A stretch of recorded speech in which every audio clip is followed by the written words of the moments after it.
was very sensitive to things, and I paid attention to things like that a lot.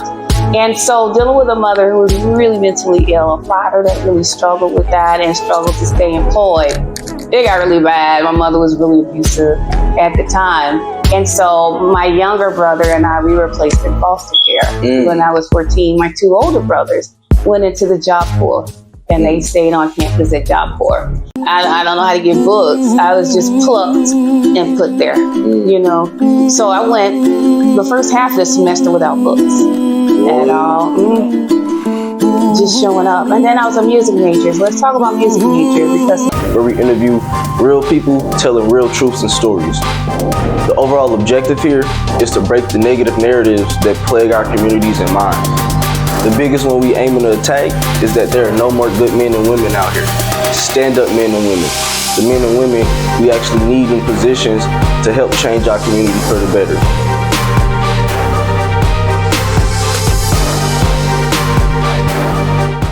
Welcome to Big Flex Overdose. Hi. That's my intro for for the interviews we do. I love that. Yeah. I'm especially excited about this one because you're well established in our community, and I know you just got gems, and you're right smack dab in the things that matter to me the most, and that's education, our kids, and our community. And it's like that's really the only thing you focus on. And we could throw entrepreneurship / business in there as well. Okay. You know, but first let's start with your name. What's your name? So I am Dr. Shelitha Peppers. I go by Lisa. My father was illiterate. He couldn't read or write, and so he couldn't spell Shelitha. Honestly, so he called me Mona Lisa. And so Lisa stuck with me. The great thing is that when he turned 65, he rented Hooked on Phonics from the library, and he taught himself how to read and write. At 65? Yes, sir. What? That's crazy. Right? Could you imagine going that long and being blind to information and just so much he missed out on because he couldn't read it? I know he was like a kid again. Exactly. He probably threw the TV out and just had books. Exactly, and was brilliant. And he had no idea that he was brilliant. He just didn't have the opportunities that I did. He was brilliant. He could fix anything that he touched. He could play any instrument that he touched. And he taught myself and all of my relatives that were in my age group how to play an instrument.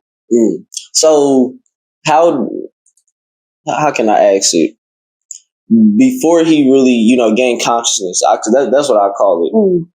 How was he before then? Like, before he started reading, was he more emotional? He, so I would say it would depend. I came from his second wife.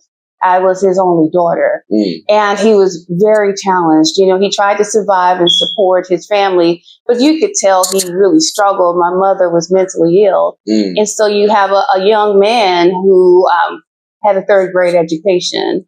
His wife was mentally ill. He has a total of 7 children, and he's trying to survive and make it in the 70s and the 80s. So the only work he could get was working in the kitchens or working in mechanic places and things like that. And so he was very troubled, but his peace, his solace came from music mostly, or being lost in fixing something. There was a time we grew up very poverty stricken, but my father was such an engineer that we would go long stints without electricity, and he would hook up a television with a car battery. And we would watch television on the car battery, or he would hook up a radio, the car battery that he brilliant, could play any instrument he touched. What was his favorite instrument? Piano, and that's what I took from him. So, where did you grow up at? Where are you from? I am from that street right behind here.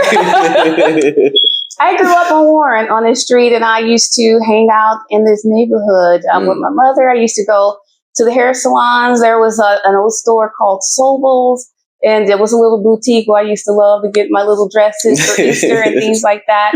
But just up the street at the corner of Jefferson, and I was at 2522 Warren at that time. And we really struggled at that time. My mother was kind of in the heat of her mental illness. But within our community, it wasn't something that was really acknowledged at that time. It was taboo. And so I realized my mother was mentally ill when she would get on her knees every night and pray. And I used to get on my knees with her. And I noticed that her words changed from prayer words and, admiring God to curse words. And she had no idea that things shifted, but I knew it. And I was very sensitive to things, and I paid attention to things like that a lot. And so dealing with a mother who was really mentally ill, a father that really struggled with that and struggled to stay employed, it got really bad. My mother was really abusive at the time. And so my younger brother and I, we were placed in foster care when I was 14. My two older brothers went into the Job Corps, and they stayed on campus at Job Corps. And so I went from there into foster care, where I lived with some very loving foster parents. That was my next question. Yeah. First, if you can reflect back, because a lot of people, they kind of block out their early childhood or they just don't remember. Right. If you had to pick one word to describe it, what would it be? From the ages of born to about 12. I would say chaotic beauty, 2 words. I'm sorry. No, that's deep, though. That's deep. So, because very early on, my father taught me how to play the piano. And he got me involved because he taught me what he could. And then we took lessons together because he realized that when I was 6 years old, if he took lessons with me and we competed, I would do well because I was very competitive as a child. Of course, I outdid him, and then I ended up taking lessons on Olive at a place called Ludwig Aeolian, and my teacher was a young African-American woman.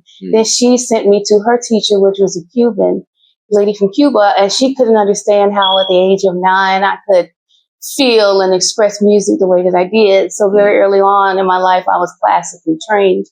And so you got this in the midst of father leaving for long stints of time, no electricity in the home, no heat in the home, very abusive mother who's mentally ill. I'm going to school and getting bullied because of the way that you look when you're a neglected child. And so, but in the midst of this chaos, I could get into that piano and I'll be lost for hours. And my little brother could watch me play for hours, still to this day. Other than the piano, how did you navigate, challenges like that? Or how did you navigate challenges like that and still come out with a positive character? So I would have to say the community raised me. Hold on, break that down for us. The community raised me. So when I was being put into foster care, there was a social worker who came to visit my mother to talk about placement. They were going to remove my brother and I from the home. She walks into this house, is rat infested, is no electricity, no gas, and she's hearing me play Warsaw Concerto. So she's hearing this music coming through the darkness. So she came to the living room to see where that was coming from, and it was me. And so at that point, she decided to keep me in the home, but to watch us closely. That caseworker started to ask my mother if I could spend the weekends with her, and she took me to church.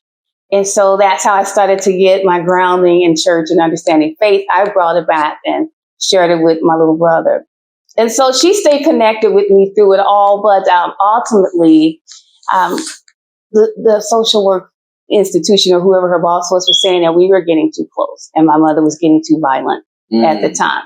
So it was music that saved me in school. And not necessarily that I liked school. I was an F student. I did not make good grades, but school was where I got my meals. So when the weekends happened, I didn't eat until Monday came up again. And so it was my meals. It was safe from being abused. And I was very fortunate to go to the magnet schools, which were the Central Performing Arts, the Performing Arts School.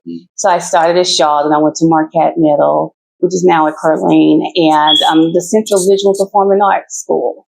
And all of that because of the talent that I had. And so once my social worker's boss removed me from her because they said that she was getting too close, she asked if she could take me in as a foster child, but she didn't want my brother. And so I said I wouldn't go anywhere without him. So we found a family, which was great because we were very fortunate. It was the night of the Martin Luther King birthday. I remember the night. It was snow outside. And police just came to the house. It was like a scene from Cops, This caseworker came in. He said, "It's time to go, you all." So the police pulled my younger brother and I out of the home. We went to the juvenile detention center. You have to go there to be processed and all that, like you're a criminal, basically. And then we went into a overnight emergency home where we stayed with this lady. And we were devastated, but my older brother found us. And he called us and he said, this is only going to last for a moment. You're going to be all right. Just be cool. And so that's kind of how we protected each other. The oldest always watched out for the youngest. So the oldest watched out for my brother above me. He watched out for me and I watched out for my younger brother. And so we would just kind of keep each other together. Now, my younger brother was the baby. It was a very hard adjustment for him. The very next day, we were placed in a permanent home, which rarely happens in that system, to teenagers, 114, 113. Why do you think that's so? Why do you think it really happens? It's a struggle for children at that age, because normally at that age, they're really going through a lot. They have a hard time adjusting in their homes. And sometimes people that are seeking out foster care or adoptive services, they're wanting children that are younger at an age where they can have more of an influence. It may have changed, but that was the case back when I went into it in the 80s. And so at that time, and it was told to us that we were told there's a great possibility that you're going to be split up. Otherwise, you're going to have to go to Echo or Annie Malone, which were group homes. And so we were like, we don't care. We want to stay together or just leave us in the house. What they need to understand about children, they're resilient and they adapt and they only go by what they know. So they don't know what was better or what was worse. They just know what's that. So to us, living in a house with no electricity, heat, rat infested, we've been surviving in that. We were fine there. We didn't realize it wasn't an environment that was suitable for children. So we knew something was wrong. I did, but when you're going to school and you're hiding scars and your teachers know what's going on and then they step in, then you're put into this other world. And this. I'm sorry to cut you off, but it's crazy you're saying this because one of my other mentors, I interviewed him last week and me and him got into a slight debate about this because he was basically saying all a kid needs is a different environment, exposure to different things. And I was like, I'm being young and ignorant. I'm like, but you need the money to do it. You need this and that. But you and another young lady I interviewed literally said the exact same thing. Like, you were stuck in this environment, but once you got exposed to a different environment, it ballooned your mind open. And it was like, you knew exactly what you had to do almost. And you was able to tell the difference between what was right and what was wrong, or you was able to better understand what was acceptable to you or not. Exactly. And it's crazy that it's one thing to hear something, but once you see a real life example of it, it kind of solidifies that. And I believe an environment can change a person, good or bad. Sorry. Good or bad, right? So there's a book written by Philip Zimbardi, maybe it's called The Lucifer Effect. And it's the book that talks about the research that was conducted with the Stanford Prison Project. And the premise of the book was that he wanted to prove is that an environment can change a person, good or bad. So the book starts off with a man that's in the service, right? And he becomes this killer. He's trained to be this killer, but he's this nice guy, but he's put in this environment where he's trained to kill because of his mind. He's told that he is there to serve and protect the freedom that we have here. And so with the Stanford Prison Project, they rented a few dorms or a few halls on the Stanford campus. And the person that did this research just got random students to participate. I believe one of their consultants was a person that was, in fact, an inmate. And they did this simulation of a prison. So some students played the role of the inmates. Some students played the role of the prison guards. This study, if I remember correctly, because I read the book so long ago, but the study was supposed to last about 3 weeks. It lasted maybe 3 days. Because the prison guards tortured them. They turned up quick. Yes. Real quick. Yes. And some of the ones that played the character of the prison guards, they didn't really want to do the heinous acts, but they didn't want to get ridiculed or put in that position of the inmate. So they were worried about the repercussions of being different or going against the grain. But you also have the inmates who did not push back, who did not fight back. And I mean, it just got really, really bad that they had to stop the study. And I mean, to this day, those people are still messed up, you know? Yeah, honestly, like. And that's one of the reasons that we go through what we call the Institutional Review Board, and they call it the IRB process when anyone does research that involves any people that are going to take a survey, because it is designed to protect the people that are participating in the research. So it is called the Lucifer effect. And so I say that to say an environment can have a positive impact on you, and it can also have a bad impact if you're in it long enough. So going back to you,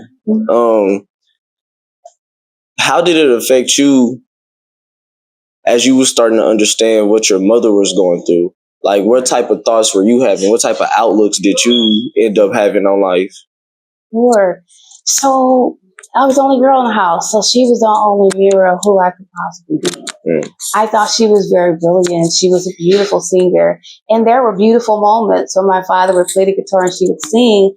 And there would be these moments where they would have these horrible, horrible fights, or she would abuse me. But I wouldn't understand really, because I'm thinking we look alike, our hands look alike. And I don't know if mothers know if their daughters pay attention to them like that, or if they do. But I did, because she was the only thing in the house that I could really connect with, you know. Other than being a tomboy, I used to fight every little boy on the street because I had brothers. You used to scrap like that? Oh, I did, arm wrestling competitions. Oh, I used to thump. I used to. You haven't eaten in a couple of days, and you know people don't know what you've gone through. They just want to mess with you, just to mess with you. You just let them have it. You know, you have a little anger I woke up with. You know, release some of that nervous tension. That's crazy. Yeah, I know. So, how was it growing up, the only girl in the house? Like, how did you get to know yourself?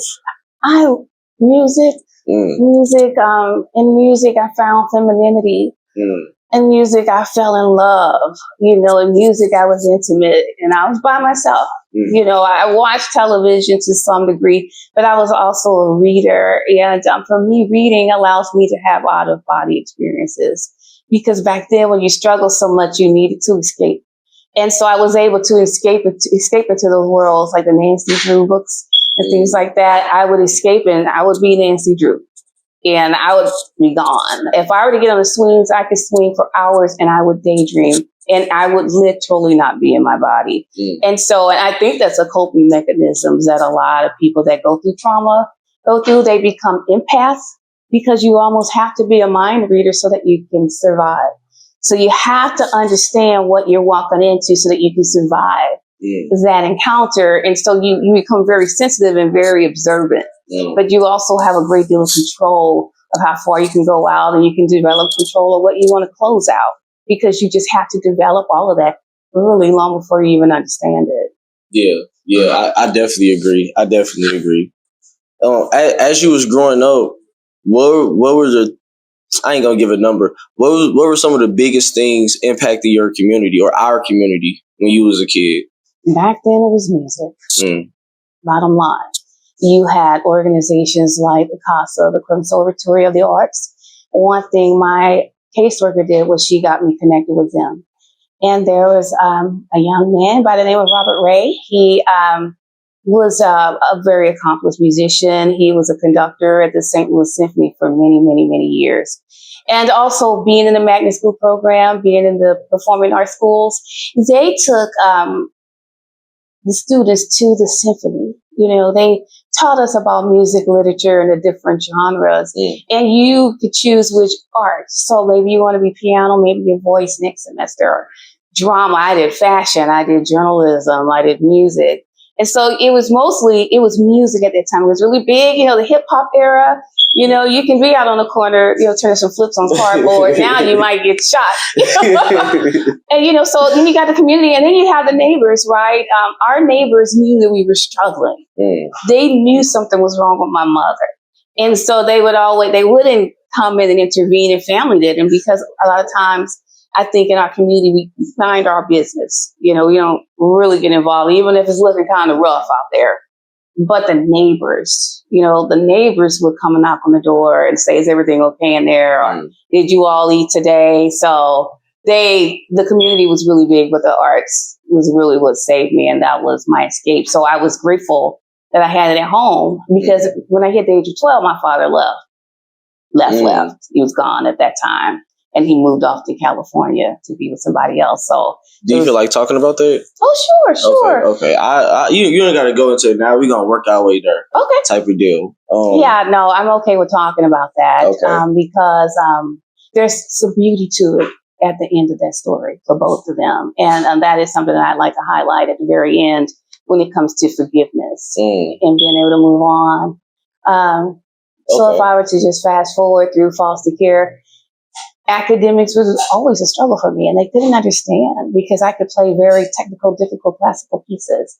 I could play the Rachmaninoffs and the Mozarts, or Nathaniel Dett, which is an African-American composer. People like Scott Joplin was very important to me, because with Scott Joplin's story, there were many Black musicians. There were great ragtime musicians.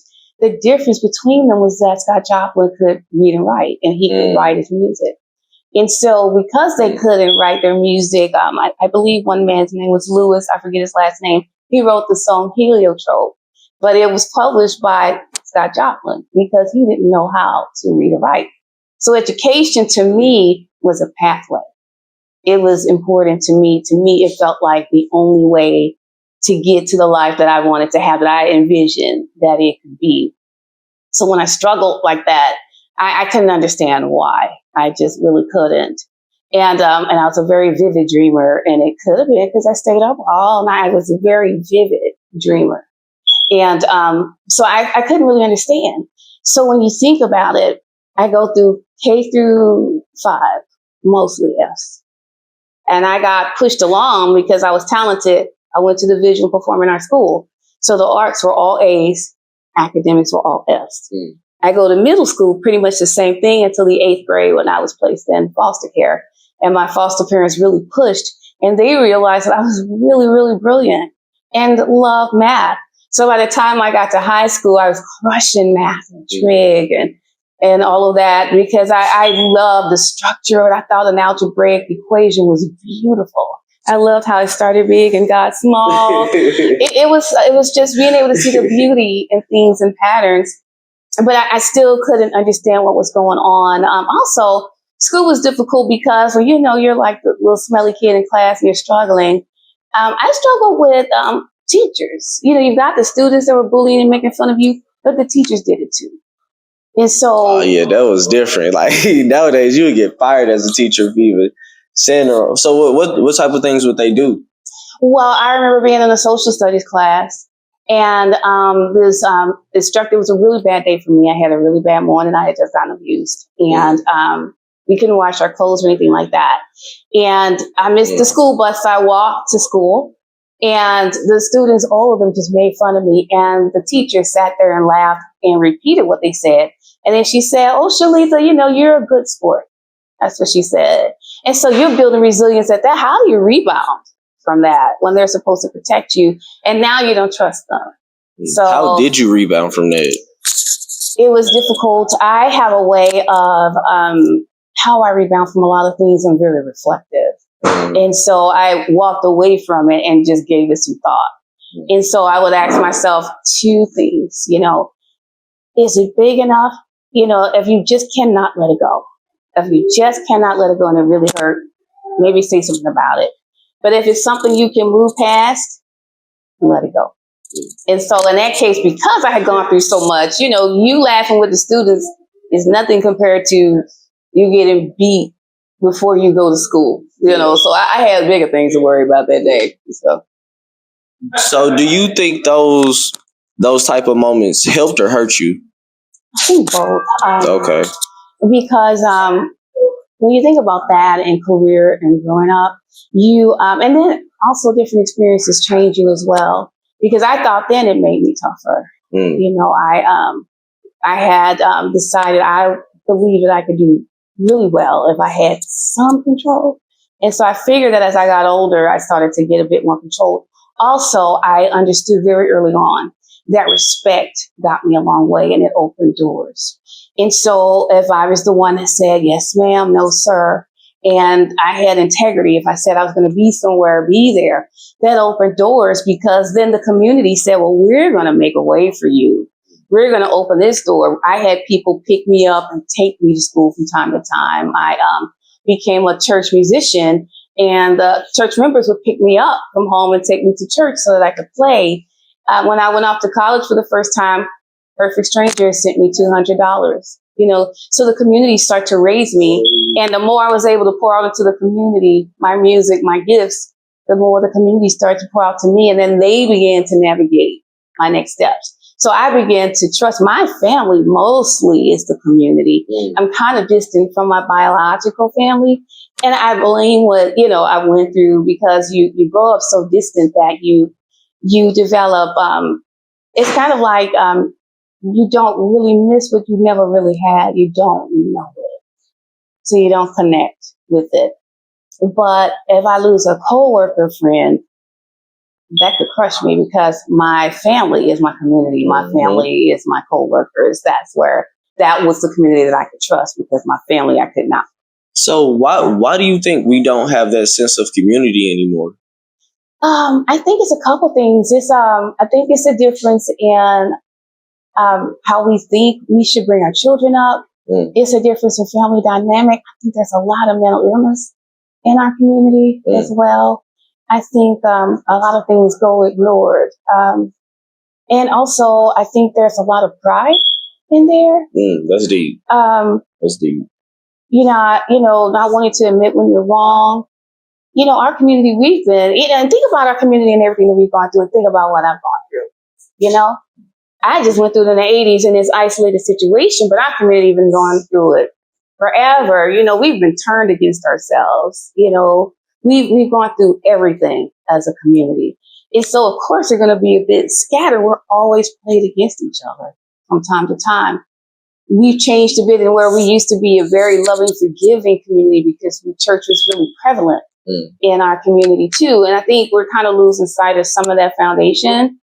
Growing up, I wasn't per se raised in church. My experience in church growing up was music. Basically, my worship was music. I didn't pay much attention to the pastor because I didn't know it. But I have a unique moment, and this is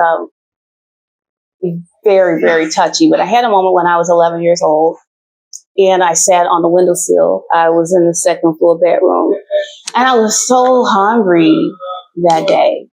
And I wanted to jump just to hurt myself a little bit to go to the hospital and get a meal. So I had already had it figured out that it was just going to be a little bit like I could control the impact, but you're 11. And I heard this voice. And so, at that time I was thinking maybe the same people my mother's talking to. I don't know. But I just heard this voice say, little girl, can you talk to me? And who knows? I hadn't had food in a while. It was in the dead of the summer. We didn't have air conditioning. I don't know what it was, but, because of where I am spiritually, I'm truly sure it was God. He said, okay, and it was a male. He said, come sit down and talk to me. And I said, well, if I jump, I'll get food. He said, okay, here's what I want you to do every single day. I want you to tell me about your day. I want you to tell me if somebody hurt your feelings, if someone made you angry. I just want you to talk to me every single day, and I don't care about what. That's how my prayers began. And I didn't realize that I was talking and praying to God until I turned my life over to Christ when I was 27 years old. So I didn't know. I was just talking to whoever, and it became this outlet of just explaining everything, how things made me feel, and things like that. And that's how I processed, and that's how it made sense to me. And that was something, So as I think about it now, knowing that there was something bigger than me that could protect me or had his hand on me was very pinnacle to where I am. Because even at the times when I wanted to give up, I knew I could tap into their resource, and I didn't have to be on my knees. I didn't have to be, on the floor or laying prostrate at the altar. Sweating and stuff. Yeah. Because God is ominous. It's everywhere. It's in your car. It's standing in line at Qdoba. And so that's how my relationship began before I even knew what that relationship was. And that kind of remind me of one of the designs I have for my brand is it says "Heart is Home." You know, a lot of people think that the physical thing or the physical dwelling that they live in is the home itself, but it's nothing unless you create it, and you can only start creating that through yourself. And it's crazy how the way you told that scenario, your story, because that goes like that's another testament to my perception on our people. Like I was just breaking down to my best friend. We just got out the Emancipation Proclamation in 1863. So imagine creating a whole new race of people. It's literally like you created a whole baby. And then I said to him, and it caught him. It clicked with him. I was like, I got a daughter, and she 1 year and 6 months, and she will kill herself if you leave her to her own devices.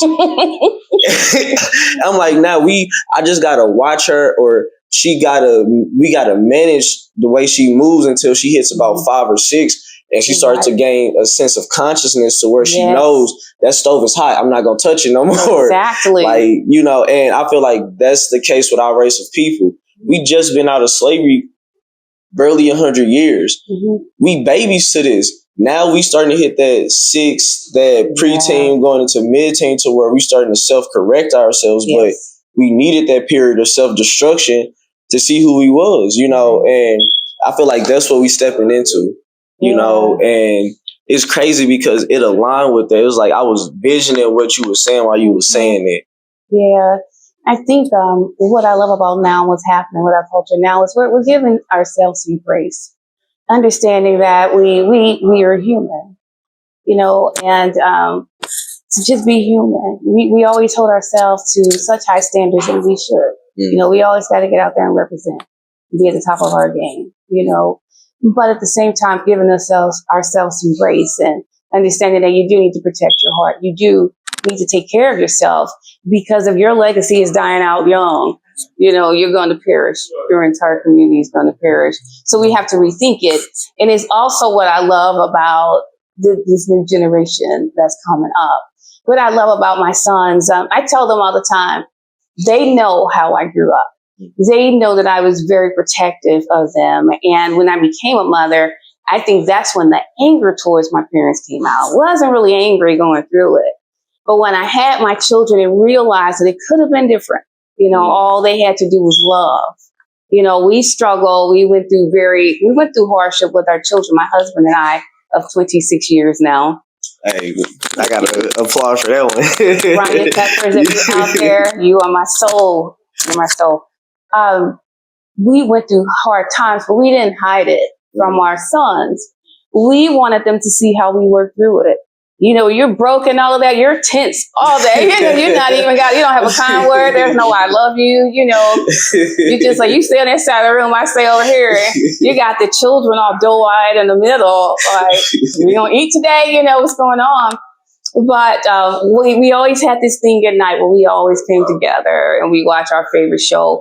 And we would just laugh our heads off. We would just laugh and we would tell them, what's important about this is how you work through it. You're going to have moments where you're going to clash, but how do you work through it together? And what does the next day look like? Don't make harsh decisions today. What does the next day look like? And if you can laugh about it and get through it, knowing that person that was just tense with you the day before, they are still with you the next day. And they've got your back. And so, that's what's important. And I didn't have that. So my husband was my first home. He was. That's deep. And so, I fought for my home and he took care of me so that I can get out and, explore the things that I wanted because he saw potential in me. And so that's why he's my soul. We talk about each other all the time. We don't, because we're best friends. When, something happens to me that's great, I want to rush home and tell him. I'm texting him like, you will never guess. So that's my home. So, but what I love about that, didn't mean to get off on that tangent, but I had to give some respect to them men. I love about my children is that, we're fearful. When we have our children, they're ours. We don't want any harm to come to them. we're seeing everything that's going on, and we just don't want to let them out of our sight. You know, my boys, I sheltered them quite a bit, but it took them to make me brave, because they had to want to explore things that I fought them on. You know, I was like, oh God, no. My youngest son wanted to fly to Philadelphia one time with the Urban League. He's a part of the New Light organization. And I was like, no way in the world, no. And he reached out to everybody within the Urban League and said, please talk to my mom. And they called me and they said, Ms. Peppers, we're going to cover him. But I was so scared, you know, but I let him go. And when he came back, I was like, get out there and see the world, because guess what? You're going to be all right. But it took him to make me strong and courageous. And so I tell them all the time, they'll fuss and say, you didn't let us do anything, but you finally did it. But it takes your generation to encourage us. It takes your generation to help us relinquish some of the fear that we have, because you're in spaces that we just didn't dwell in at that time. It takes your generation to take away the fear of social media and the impact of it. It takes your generation to take away the fear of all the knowledge that you get on the internet, and you being able to disseminate the difference between realism and fantasy. We're worried about what you're seeing. Like, oh my God, look at that. And that goes into a question I just thought of. Why is your generation so conservative about social media? Why are y'all so quick to say, no, shut it down? Well, I can't speak for everybody, because I'm the worst at that. But our famous dean, Dr. Stacy G. Hollins, I think she's part Android. You know, she's tech all day. She does it all, and she works it hard. For me, I think I'm very private. I'm a real introvert. I can do things like this, but if you see me out in public, I'm the one that's walking down a different aisle in the store because somebody was in an aisle. You know what I mean? So I absorb. I feel everything. I feel everybody. And so sometimes when I'm overly stimulated, I gotta back off and re-energize. And so when I get those moments, because I'm always pulled into these careers that has me engaging people, which I'm very grateful for. At the end of the day, my light is, so I think for me it's a privacy thing, because I can protect that. I can control. I can control what goes out there about me. You know, to me, my name is important. To me, the person that I am, the person that people see me to be, is important. To me, somebody that my sons are proud of is important. And so I'm very mindful of what's out there. And so I'm non-existent on Facebook. You know, on my Facebook, it's the St. Louis Americans, the National Negro League, and Harris Stowe. That's it. But you don't know that I have this full life, that I've gone to Paris. You know, you don't know that I've played at the Two Hill Performing Arts Center, and I've performed at the symphony. You know, you don't know any of that. Yeah, that's crazy. So did you expect social media / the internet to take off and become what it is today? At the time, I was going through so much, I really didn't pay attention. And one day I opened my eyes and there was there. You know, when I was emancipated from foster care, I was dropped off on the college campus, which was Harris Stowe's campus. And at the time, I was homeless at the time. And so at Harris Stowe, at the time, they may have had resources to help me, but I did not self-identify. I didn't say anything. I was very quiet. I just roamed the halls like I was invisible, basically. And so, but I was a student worker. I played for the music ensemble at the time under the leadership of Dr. Wilson. And certain people would see me. They would see my talent. But it was very easy for me to vanish and walk away and disappear if it just got too hard. You know, so I just walked away. And I went into the workforce and I got pregnant with my son. Okay. And then you trying to skip. Give me a couple more questions, and we gonna get there. Okay. I'm watching the time, so okay. I can go on. I'm sorry. So, what's the biggest difference between when you were a kid and the kids growing up nowadays? In terms of what? Just the way they grow up, like how their environment impacts them or the challenges they face. Like, do you see different challenges or do you see us facing the same challenges y'all did? We just dealt with them differently. Right. Well, I think we were more protected and sheltered. Our generation, we try to have the same influence on our children. But the internet, we can't control where they get information anymore. We can't control it. We can't monitor it. We can't protect them in that space. And so that's the difference. First, it was just us raising our children. Now it's the world raising our children. So, you've got 5 and 6 year olds that are seeing Hawaii burn down.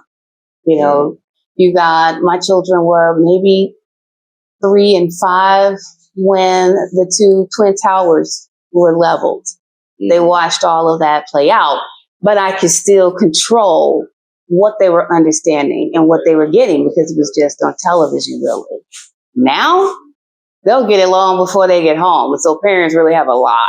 Do you think that's a good or bad thing? Like, okay, let me say this. Like I love the way I was raised because I was exposed to a lot of raw information early. So I got to play with that type of information and not suffer major consequences. So I'm like, that's a good thing. But then I talked to some people and they was like, no, like I shouldn't have been exposed to that type of stuff this early. Well, I think if you have communication with my children, they were really, really easy. Thank goodness, because we would talk about it. If there was something they didn't understand or something that they saw, they brought it to my attention and we talked it out. So in that respect, I like it because as they grew up, they began to develop preferences, and they let me in.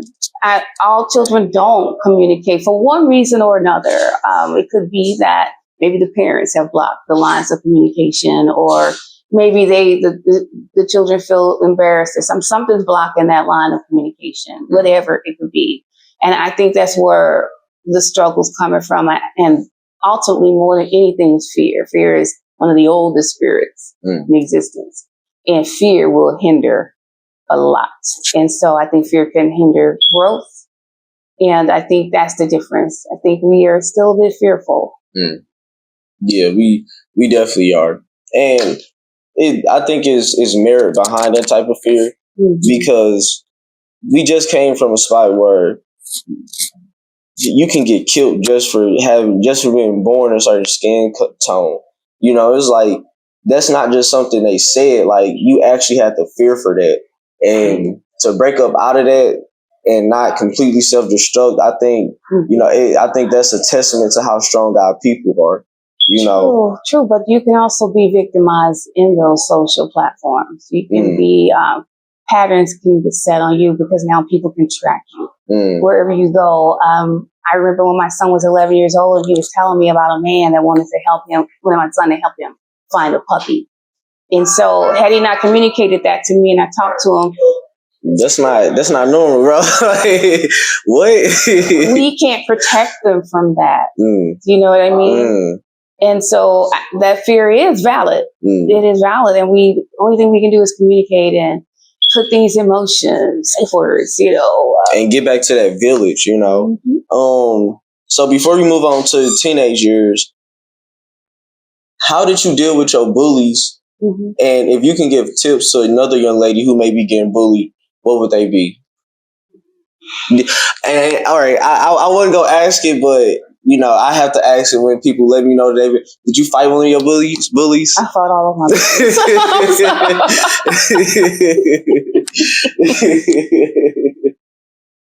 I wish I could have given you some golden nuggets there. This is a completely different day. Back then, we fought with our knuckles. You know what I mean? Okay. I stood up to them from the onset, and I just let it be known that I would fight, fight. Whether I lost, I would fight, because back then with my parents were the type that would say, "You go fight, or you come home and fight me." So and again, home was a little rough, so I may have already had a fight that morning because I was warmed up by the time I got to But I was very quiet, very sweet. I didn't have it a lot. Some I did ignore, but that wasn't a good thing because it just kind of blossomed out of control, and I just started to just block it out. I just didn't pay attention to it. The other thing was that we stayed in the same school. So as the years went on and we began to mature, some of those bullies became my friends, So just giving time and maturing through it. And the biggest thing with me was forgiveness at that time. For whatever reason, I understood that they were kids. They didn't really understand what was going on with me, but I did fight a lot. But there were some instances where I thought, they don't really know what's going on with me, so I'll just leave that alone, So nowadays, how do you think a young lady can handle a bully? Yeah, I think it depends on the degree of it, and I think communication should start immediately. If it's the struggle with navigating the situation and figuring out what to do, I think a young lady should definitely go to somebody she trusts to talk it out. To get some strategies or something. People may have had experience with a certain type of a bully. You may have a verbal bully. You may have a bully that's more physical. Sometimes maybe a verbal bully is just looking to see how far they can take it. Maybe the ones that are physical with you, a couple things could be going on. They could be getting tortured at home and want to exert some anger out. Or they're trying to prove something. Both sides are going through something. Something's wrong. So I would certainly seek the advice of somebody that I trust, first and foremost, to navigate. If it escalates, going to the people that can protect me, the teachers and security and things like that. We had an incident on my street, and I don't know all the details about it, but I know an altercation began at a school. And somehow or another, the altercation followed a young girl home. So the children at the school drove to the young girl's house and started shooting up the house, And from what I know of the information, the young girl called the police and said that she knew that these group of people were going to come to her house. And so what was told to her, they said, we can't come out there unless they do something. So they said, if you see anybody pull up, give us a call. And again, I'm getting the story. When the people pulled up, the police were already there. So they told her on the phone, we can't do anything until something happens. So you call us if anybody pulls up. But what actually happened, when that car pulled up, the police had both ends of the street blocked. So the minute the car pulled up, they started zeroing in. And when the shots started, the police instantly and quickly engaged at that moment. So that young lady did some very important things. She communicated what was going on. She got the police involved when she realized her life may be in danger. And even though she didn't think the police partnered with her, they did. And they were there and they covered, and that was taken under control very quickly. And arrests were made and things like that. So I would say communicate, figure out how to navigate it, but certainly get some counsel on it. And don't be as quick to react like I did back then. Again, we just slapped each other around like in the 80s. But now you think about raising a fist at somebody, you got a bullet coming at you before you can even finish that thought. But I rather than looking at things as a negative, I look at things as a challenge. And I feel like that just challenges us to communicate more. So how was high school like for you? I was so very shy. You was beating people up. How are you shy? Only if they brought it. I was very quiet, and I oftentimes wonder when I was younger, why me? Why? You just walk up, and I just have that look, like, let's just go punk her. I played music, and I was studious, but just struggled as a student. I had my favorite pencil. I was just very, very, very quiet and shy. And at the same time, you got to think about what I was going through. I went into foster care in 8th grade. So I'm still in this new world. 2 people saying they're my parent. Can't find the bathroom because I never lived there before. So you're going through all of this. And in high school, a lot of people that I grew up with from elementary and middle school. So at this time, we're more independent. Central Vision Performing Arts was under the leadership of Dr. Rosalind England at the time. And that woman didn't play. She got that school under control. And she was really massively over that situation in that environment. And we focused on the arts and we focused on our academics. So it's very harmonious in the space because she was very much in control of that. So high school was a time of exploring who I was.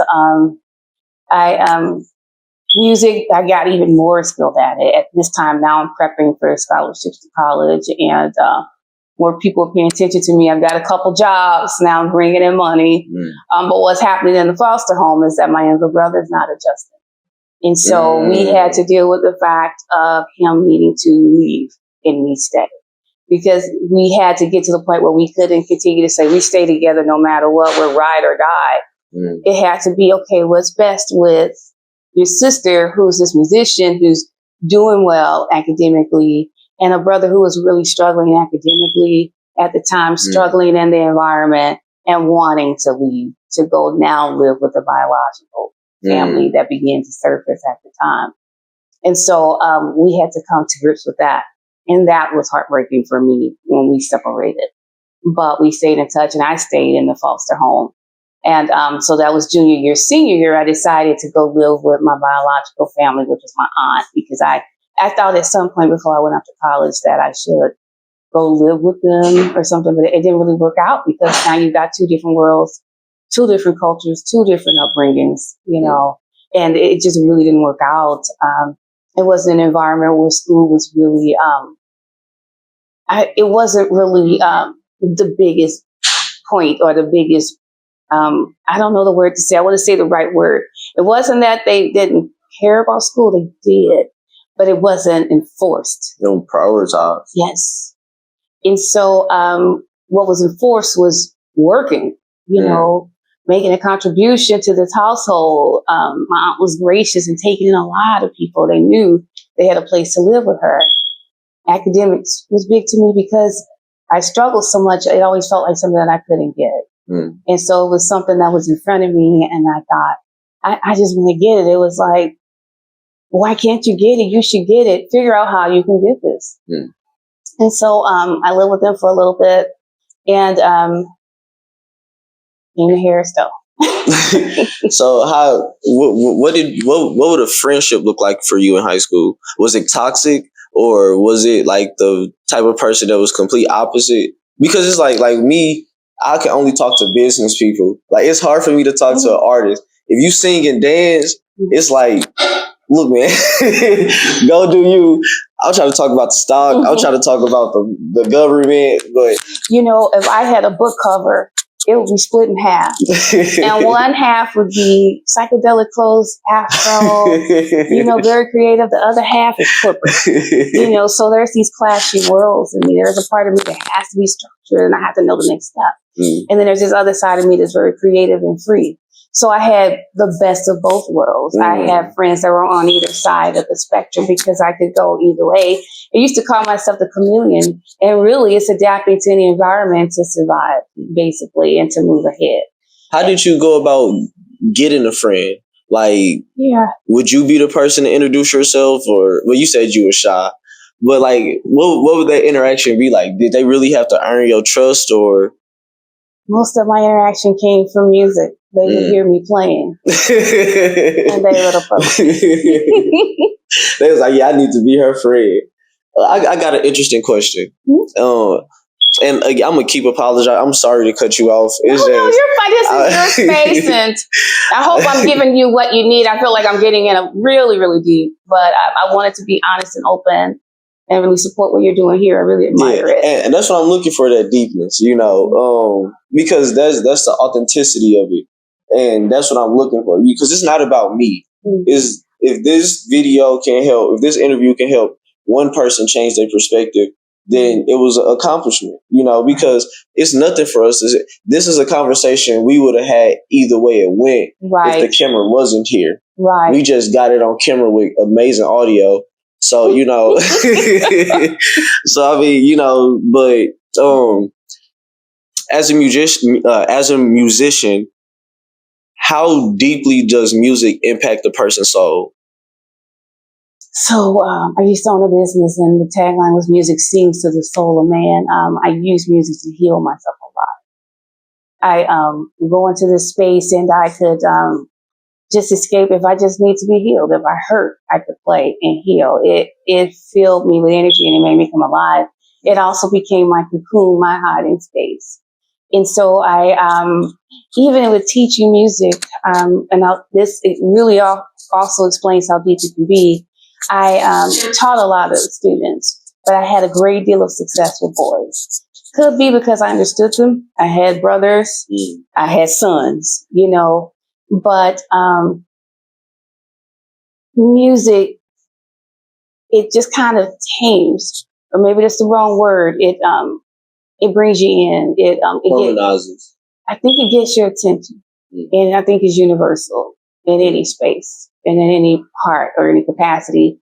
And so, even with children that would have ADHD, I taught several students with that because of music, and it gave them organization, and it gave them structure in a creative way, and creative in that you could be who you were. I was the type of teacher that you go in whatever direction music take you. I'm not going to force you to a certain structure. I will force you to read music, but you take it in whatever way it's going to heal you and get your attention and develop you. And so it's deep. It goes deep. And I tell parents all the time, even with children that struggle or anything, I would say teach them an instrument. Get them into an instrument. That's deep. That's deep. Yeah. And now that I reflect back, in 5th grade, I had a violin in my hand, thinking I could go somewhere. And instead of trying to be outside, I'm at the house trying to figure out how to do the strings and how to use notes and so forth. So okay. And reading music is a secret society. I can look at music, and I was very gifted in this respect. I learned to read it very quickly. And I could hear the song long before I play it because I can pick it up and read it, and I can hear it, And I tried to develop that in students, and just I expose it to them as this is just not something that you're doing, you're being made to do. This is your secret world that nobody understands unless you're with this community. Nobody gets it, nobody understands it. They only see the result of it. And that result heals people. That result brings people together. That result changes a person's entire life and day from simply that. And it's something any and everybody can do. It may take some longer than others, but anybody can do it if given the amount of time. What's 3 warning signs you would give a young lady in high school, whether they be coming in or coming out? What things should she be focused on, or what should she look out for? Just 3 warning signs. What would they be? So I would, and this is from the mouth of an introvert, pay attention. Pay attention to your surroundings. Pay attention to people and what people are doing. Look for those opportunities. So first, pay attention. Get a good grasp of the radar of what's going on. Look at the people that are successful in doing the things that you want to do, right? Look at the people that you want to hang with, and I have these different worlds, and I may need some counseling for that. So. But I have these different worlds, right? I have the people that I can have fun with. I have people that I know are going to help me. They're my accountability partners. Dr. Colin Smith called it my personal advisory board, And then I have the people that I just want to love and hug on and just be Lisa the philosopher with, But I would say get that and develop your success plan and what success really looks like to you. Is success being popular really, or is success making the best out of high school and setting their path ahead of you? And at 14, 15, freshman year, that's a lot. That's a lot to absorb and a lot to understand, especially after you just left middle school, which is something in and of itself. You just hit puberty or something like. Yeah, and all kinds of stuff. That's why they put them all in one school and took them out of 12 and high, because it's a special population. They need some. We go through so much. And there's space, and we're old. I think that's when we're our most open at that time, and anything can happen. And so I would say pay attention first. Pay attention. and determine, what's going to get you to where you see yourself being when you graduate. And then also being flexible too, to shift when that plan isn't really going the way that you want it. Be flexible and open to listen and to shift if you need to, because somebody new may come around and they may really enhance what you're trying to accomplish. So pay attention, be flexible. And I would say the last thing is being honest with yourself. That's deep. That's deep. Because when you're honest with yourself and true to yourself, then nobody will kind of shake you out of that. You'll get intimidated, you may get bullied, but there's going to be that core, that grounding that's going to bring you back at the end of the day when all that's done and you go to disseminate and decipher your day and you're like, what the crap just happened today? That core comes back. It's like, that's your peace. That's your peace of mind, knowing that whatever just happened today, I'm alive and I'm probably going to wake up tomorrow and have another fighting chance. But if you don't get to know yourself, it's like you stuck in like a questionable spot. Like, were they right or were they wrong? Right. Am I really ugly or do I just think I'm ugly?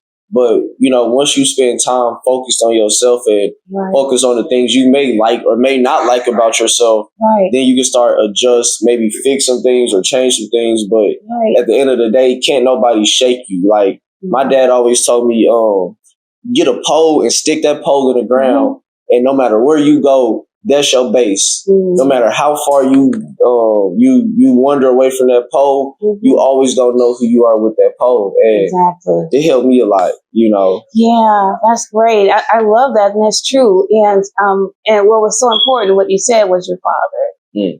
Seek out those people that you can talk to help you navigate in some of those spaces. I used to get teased because I had a lot of friends that were old adults, like 50. My foster mother would say, you need friends that are younger than 50, but I had lived such a life by that time. I wasn't on the same level as other 14-year-olds. I had gotten out and figured out how to sell stuff from the house and bring food into the house. So the typical 14-year-old's not thinking like that. So I can sit down with a bunch of, people that are 50 and 60 and really sort out life because I've had to, but I've developed relationships with people that I can call today, and show up. Integrity. You say you're going to do something, really try to do it. Show up for people because they will show up for you in the long run. So making those relationships with teachers, you've made a relationship with me. So you know that you can pretty much call me at any time. And that's because you showed up. You introduced yourself, you made your presence known. And so that's how you do. You let the world know you exist and the world will respond. And I will just add, make sure it's on a positive tip because you get what you put into it. So if you come looking for that smoke, somebody out here who will give it to you. But if you just want a hug, somebody out here who will give it to you. So what was your mindset coming out of high school? What was you trying to do? So I was excited, but I didn't have a lot of support when it came to higher ed. Nobody around me understood financial aid. A lot of people in my circle hadn't gone to college, so they didn't know anything about it. At some point, some people were telling me I wasn't going to do it at all.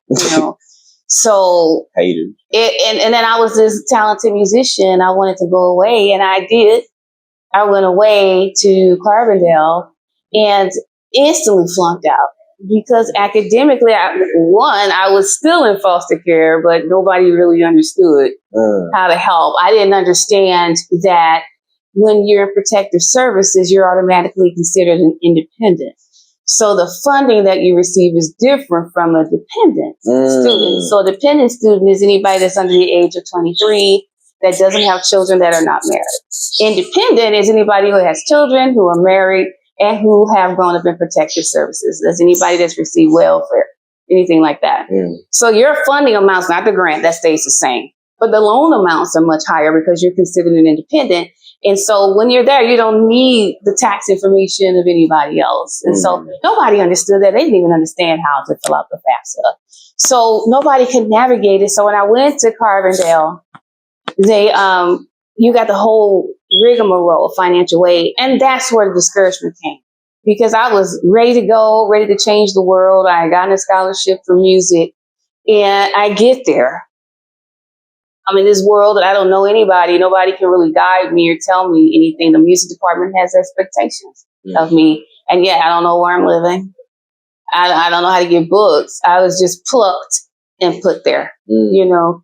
So I went the first half of the semester without books at all, just showing up. And then I was a music major. So let's talk about music major, because some engineers out there told me to get a real major. But I'm just going to put something out there, okay? I can walk into the engineer class and do anything they do. But you could not have walked into my music class, even if I gave you 5 years and played a concerto. You know what I mean? So, all right, engineers. But all respect to you all, you're brilliant, you know. But I was in a dorm full of engineers, and they were like, "Will you get a real major?" After a while, I realized they were right. Some wise man, my major was piano performance, and some wise men said, "You don't need a degree to perform. If you're good, you're gonna play." And that's what it was like. They were right. But that's neither here nor there, because there's a lot of validation and all of that in that world, if that's the space that you're in. But because of that, I didn't know how to do financial aid, so I ended up getting billed my financial aid. I trusted that department. They filled it out for the wrong semester. So the first semester, I just had this balance. They quickly sent me home. Quickly. So that was that. So I came home. So now I'm no longer excited. You know, I had my teacher at the time at the college told me that I was not talented. So he took something that I had did most of my life that I loved and depended on, and he told me I had no talent, and he shut me down, right? So I came home, everything was gone. And so I thought I'll go to Stowe. So now my spirit's dead. I'm going to go to Stowe. I'm between houses. I don't really have anywhere to live. And I go to Stowe. And I set all this up by myself. Stowe was very helpful with the financial aid. They let me know everything that I need to do with that. Versus all of that was taken care of. I was enrolled in my courses. I was ready. I didn't realize at the time they had BASC courses. And these are developmental courses where you don't get any college credit for it. You know? So I'm homeless. I can't really do the homework and things like that. I'm working 2 jobs, and I took on the third, which was a student worker to teach in the music lab. And so I'm doing all of this, and a lot. And so while I'm in school, in the classrooms, I'm just kind of going through the motions, because I'm working 3 jobs, and I can't navigate. And the slightest thing was just crushing my soul, because before I got there, the one common strong thing in my life was shut down. So I get there, I don't say anything, I roam around, and I fade into the wall. Nobody saw me. I didn't make my presence known. I got angry with Stowe, and I felt that they didn't help me, and I vowed to never cross that threshold again in my life. I left, got pregnant, and ran into my husband. And I say ran into him because we dated in high school when I was a freshman, and our paths kept crossing after that. But my husband fell in love. He became my home. And he said, you know, you got a lot of potential. Get out there and do something good. And he kept home straight. You know, we both worked, but he did the cooking. He took the boys everywhere. He picked them up from school. He did all of that. And he's like, you get out there. You start the business. You get the education. You do all this because you're on to something. That's how he was. And so I was so very grateful for that. Now back to the education. Remember, I told you I struggled every time. So another reason I left Stowe was because I was put on probation, because my first semester was the developmental courses, so I didn't have any college credit. So I was put on probation. The next semester I did okay, but I was just finished, so I left. Do you need me to stop? Oh, yeah. Okay.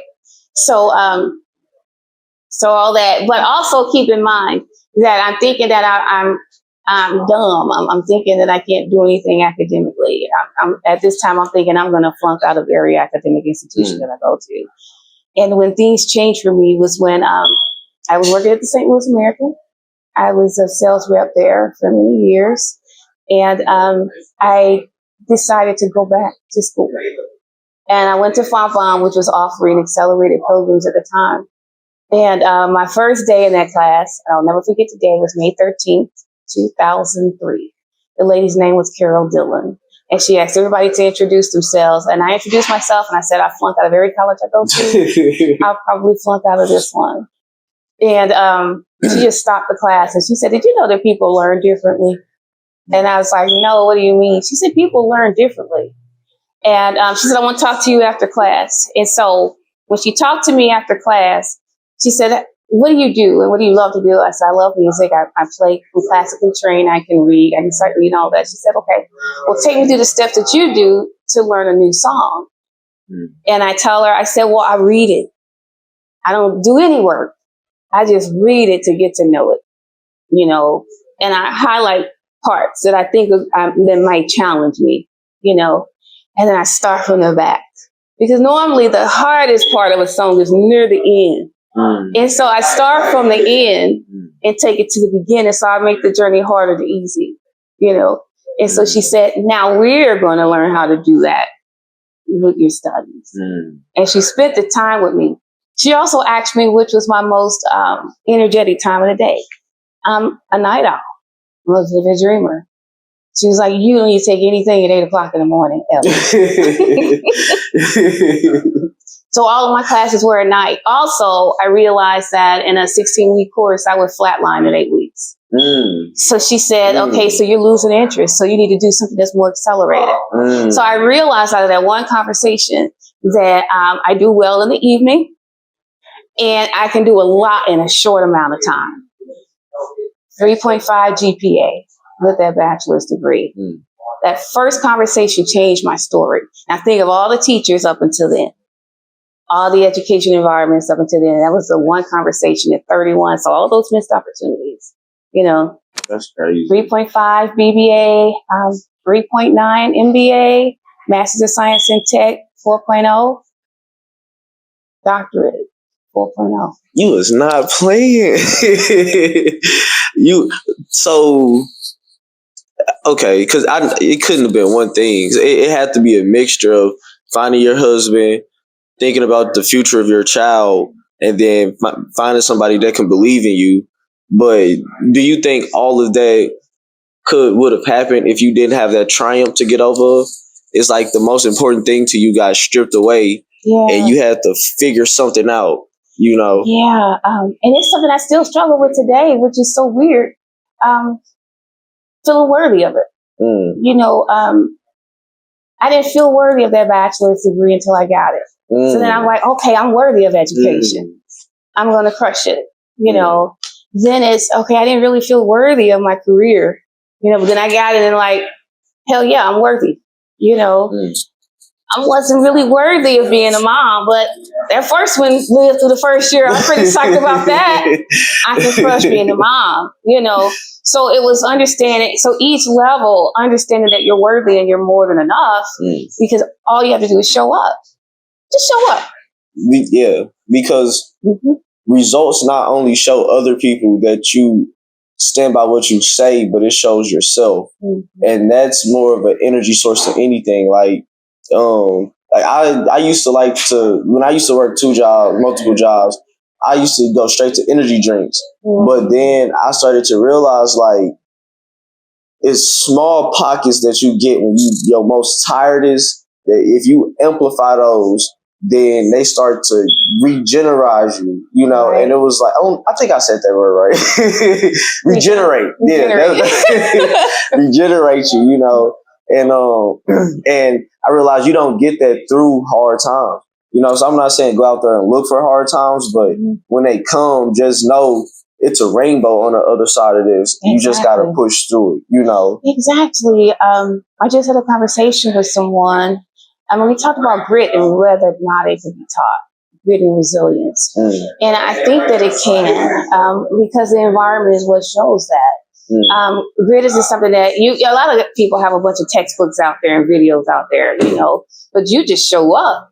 And that's the grit, you know, because you're going to see other people doing it, and you're going to follow lead, and you're going to take on those hints and those signs, and you're going to keep nudging your way forward. So it can be, but I think people are using that word interchangeably with other things, and they don't think that what they're doing is grit. But it honestly is. You're thinking, oh, I'm picking up tips. That's grit. Because you realize that you need to pick that up to get you to the next step. Can you say that one more time? Please say that one more time. Grit. You said grit is what? You speaking from the heart, so. Okay, so I think that people use the word grit and use it interchangeably with something else. I think we make it pretty blurry. You know, grit, people believe that that's something that you can't really teach somebody. Some people believe it's something that comes naturally to you and that you can't teach it. But I think you can teach grit. An environment teaches grit, just showing up. And so with grit, most of the times when you get into that environment and show up, you see other people and you pick up tips from the other people. To me, that is an example of grit.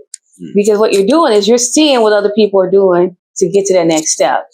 And that's your next level of grit. And it's realizing and understanding that you need to seek guidance from another source, or you need to pay attention to what's going on so that you can conquer this environment. So that's grit to me. It's not, get up here, you just have to do it. You just got to overcome it. You just got to get in that space and see who else is doing it and how they did it. Because we can tell people that they just have to do it, but we're not really telling them how. You know what I mean? We're not. So if a person just get out there, you just got to do it. You got to improve those grades. Something's wrong with you. You don't know how to improve the grades, the systems that are in places and working for that particular person. So I think the environment can teach grit. Every time you step outside your home, that's grit.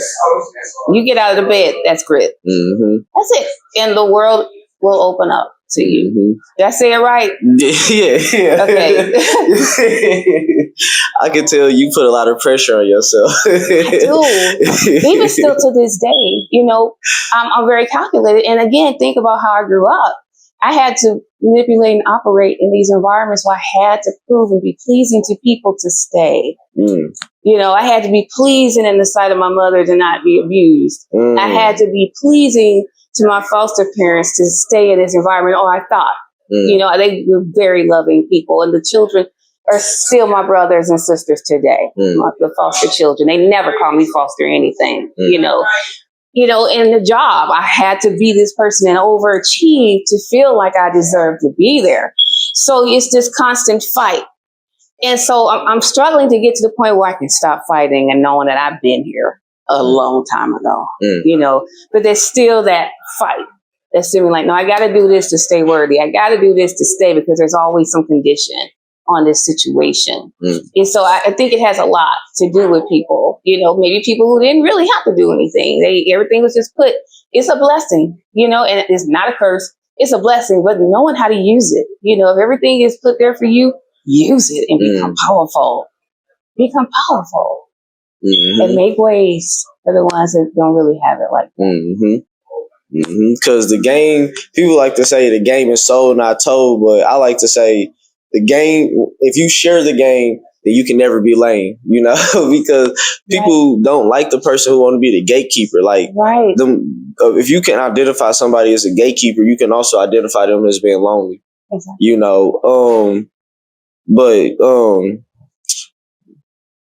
How I want to ask this next question. Okay. You said you ended up leaving Harris Stowe, but yet now you one of the most important people in Harris Stowe.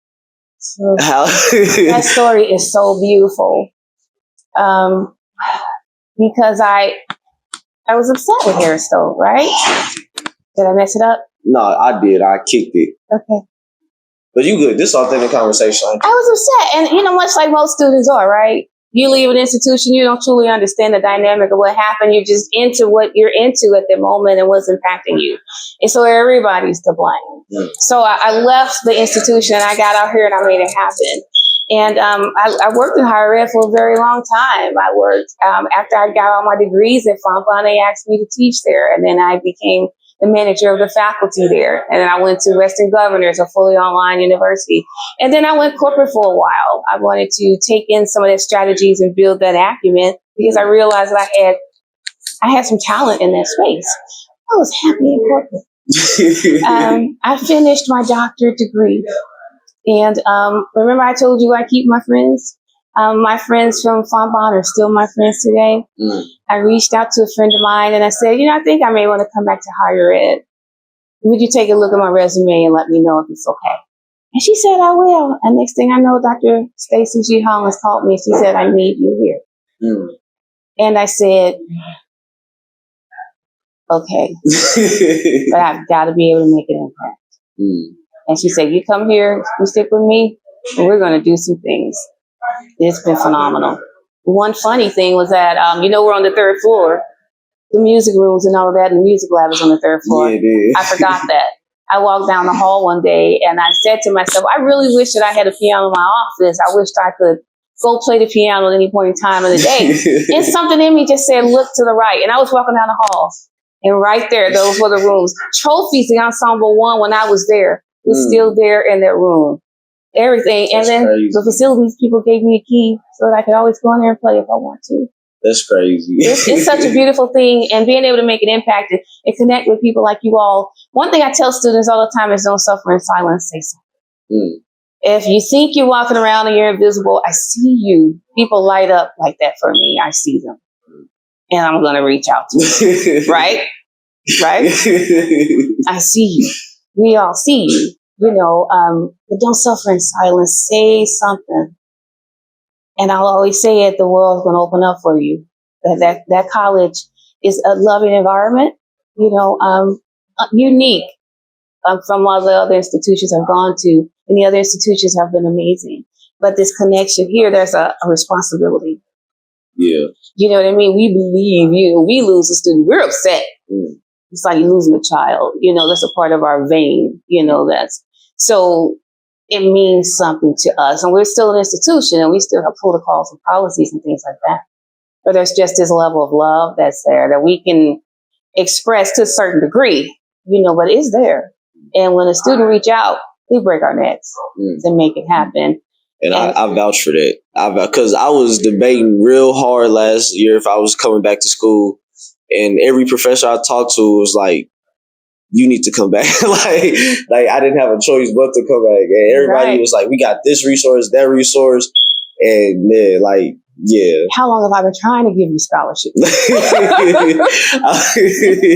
Yeah. It got to a point to where I started avoiding you. I was like, oh, is that Dr. Peppers? Oh, no, we got to go. I was like, and I'm feeling it out tonight. Next thing I know, I wake up at 6 a.m. like, man, why didn't I feel it out, man? But I promise you, I'm on it. I'm on it this semester. Yeah, take the help. Yeah. It's free money. It's like, how can I sit up here and complain about, falling on hard times when all these resources are around me? Who was it? It was the dean, her husband. He had it was a gentleman's meeting towards the end of last semester. Okay. He invited all of us there, and I ended up coming out with like 3 millionaire phone numbers, contacts. And the whole summer I'm sitting up there like, I got these contacts, but I'm not even using them. So I started challenging myself. Like, once you come across somebody, you have a 5-day opportunity to reach out, or you may not have that opportunity no more. I love that. And I'm forcing myself to start killing opportunities right then and there. Because if I transition onto a different plane of life and I didn't accomplish everything I wanted to, I want to say that was all upon me and not nobody else. So with that, that's the hard work that comes with it, That's incredible that you said that, and I'm going to steal it. That is something that's new to me. Because we get so busy and we tell people we're going to call. But I love that 5-day rule. That's so important. Thank you for sharing that with me. We can learn from anybody. I can learn from a 4-year-old, and I'm open to it. And so I appreciate any and all things. I've learned so much from you. I've admired watching what you've done with your clothing line. A lot of things that you've done by yourself.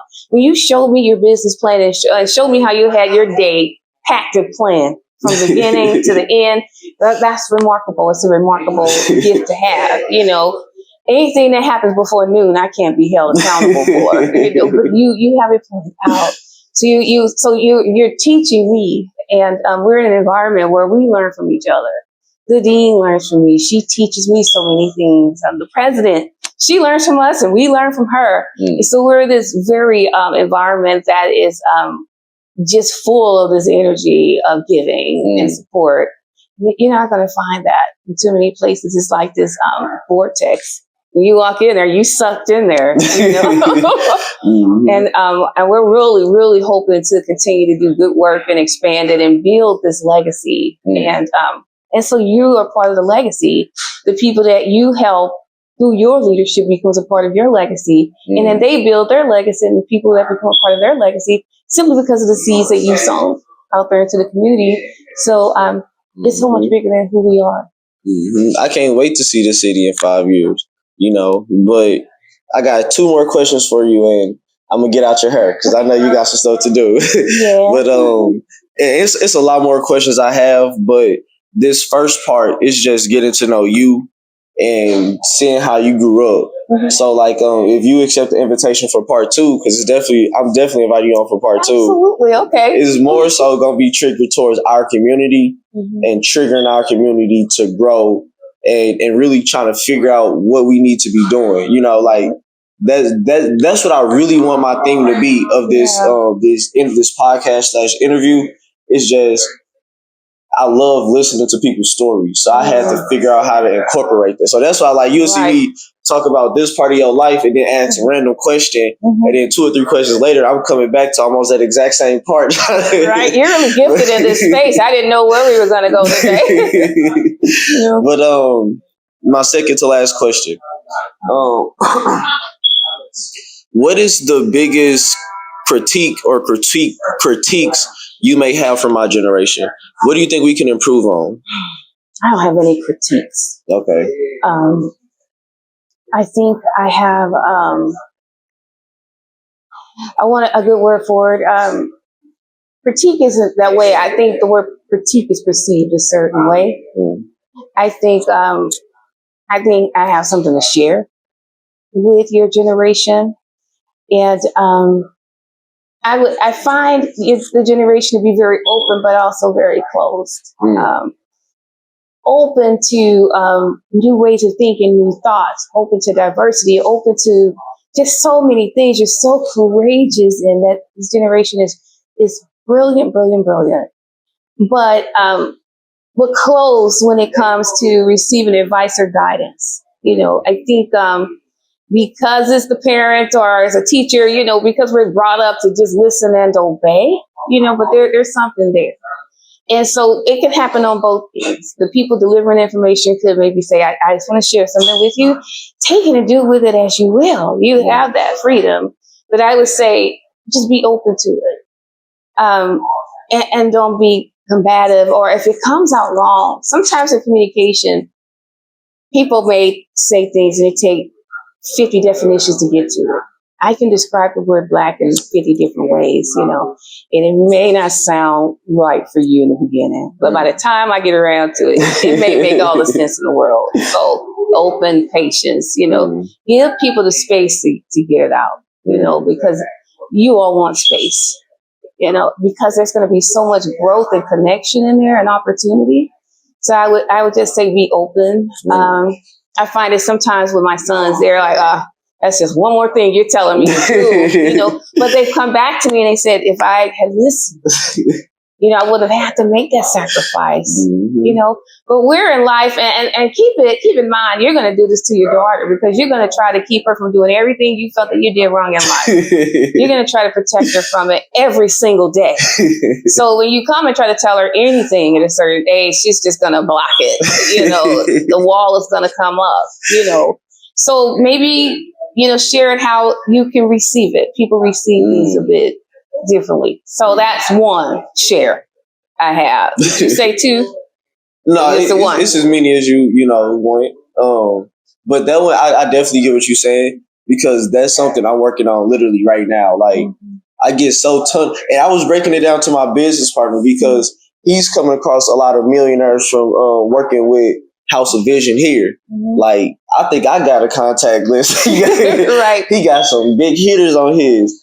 And I was just breaking down to him like instead of trying to come initially to somebody with a business plan, most millionaires are looking for genuine friends. So you trying to hang out, you trying to go shoot pool, you want to go get some lunch, establish a relationship. And then you can introduce the business and we'll be able to start getting stuff done, because if you come with one thing, if I come to you saying, look, I got this business plan and I can't wait to get it done, this is and that. It's like, well, what if you've been in the dark working on a social media platform that got billions of followers and that's all I need to do? But I'm so focused on getting your money or getting you to sign off on this business plan to where I don't even see you have a whole nother opportunity waiting that you looking for somebody to give it to, But it's like we get so caught up in just trying to do it, get it done. We miss a lot of blessings. And you said it, you really hit it with relationship building. That's generally what it really is. People don't feel pursued in that way. And I know that's sales, marketing, and business 101. You see that all the time. And we talk about the elevator pitch, get in there, make it known, and then put the ask right there. But that's textbook. But there's something that's a bit more organic when it comes to that. And I think you really got that. And thank you for sharing that with me. My last question. I hope you don't Fifth Amendment me on this one. If you had to give, or if you had to, I had the question. Okay. What's one thing your generation goes wrong with dealing with us? So many things.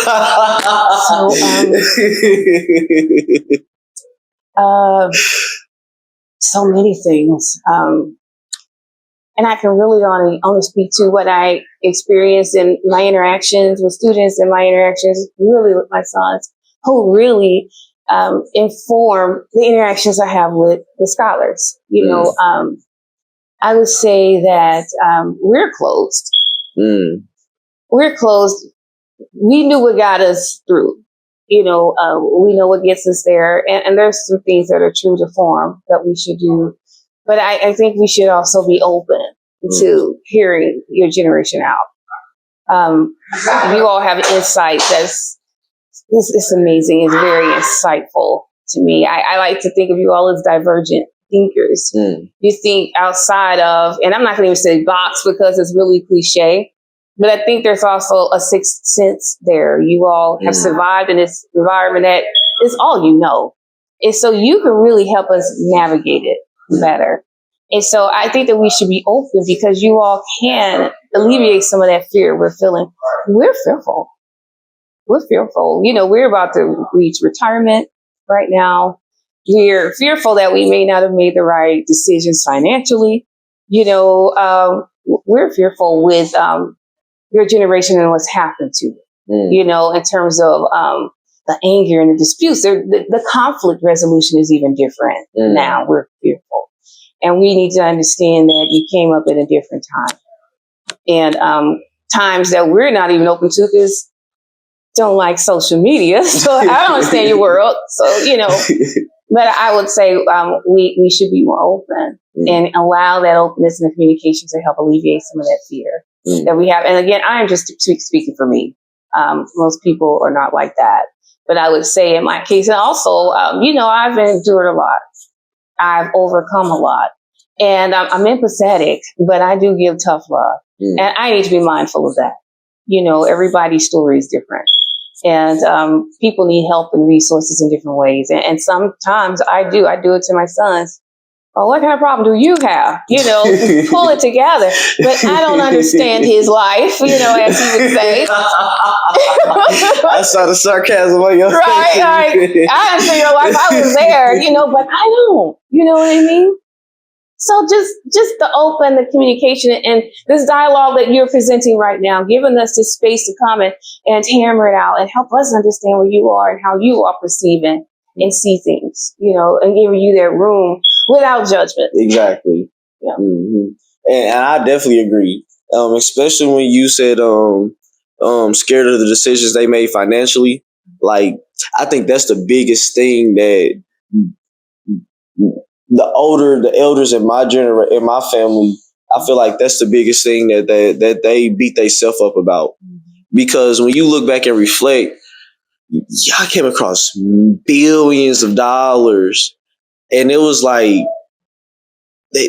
none of it trickled down. But you got to understand, again, we didn't have access to information like we do.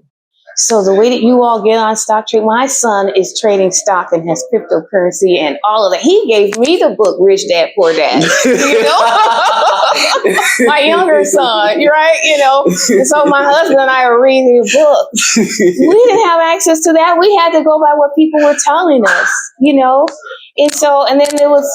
You know, some people were withdrawing from their 401ks to survive because, you know, think about it, we've gone through a few recessions. You know, you've all gone through one in a pandemic.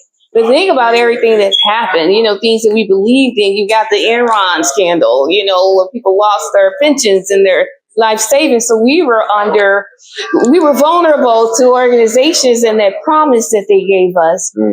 And they betrayed that trust because things weren't handled correctly. So, and then you have the entrepreneurs, they're great and they're risk averse. Well, some people are risk averse, meaning that they're afraid of the risk that comes with entrepreneurship. And so entrepreneurship is handled so differently now.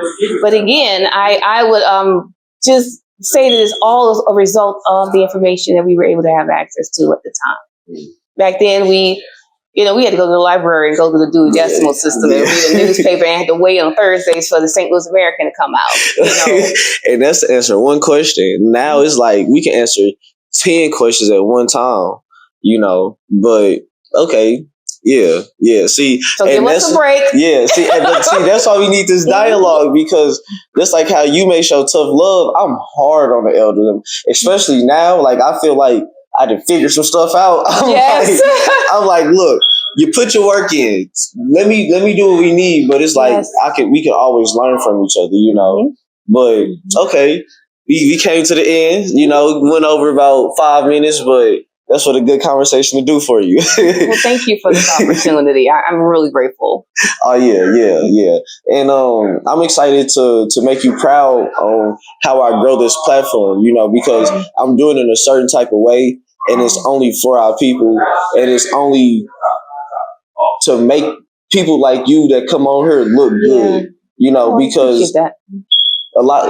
I ain't finna keep going, but yeah, like I'm gonna make you proud with this platform. I've been proud of you. I was proud of you the day I met you, and when I saw you walking across the street with your FedEx truck. You get out here, and you get it done. You know, so anything I'm in complete support of, and I want to go and shop through your clothing line out there, and I'm going to take some pictures and put myself on Facebook, so you'll be proud of me. How about that? I learned from you. Thank you for sitting down with Big Flex over though. You're so welcome. Thank you for having me. Yes, ma'am.